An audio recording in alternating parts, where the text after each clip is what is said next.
Јас сум Александар Джинго, доаѓам од Македонија, град Прилеп. Јас сум и графичар и сликар, всушност, и работам како наставник во средно училиште во Прилеп.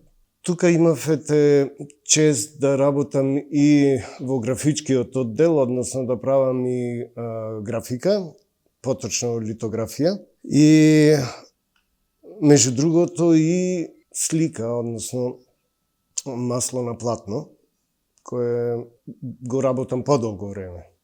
Нели, со тоа всушност и се занимавам.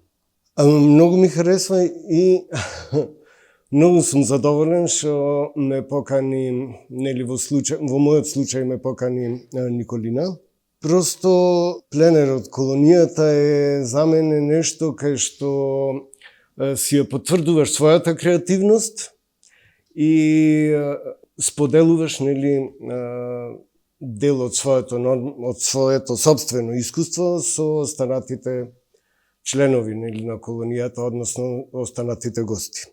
Мислам дека е паметно да се направи тоа, нели, што е веќе наумено и би било многу привлечно воопшто за населението и за гостите и за тие што си живеат на тоа место. Не знам, мислам дека е добро да се тргни баш од уметноста.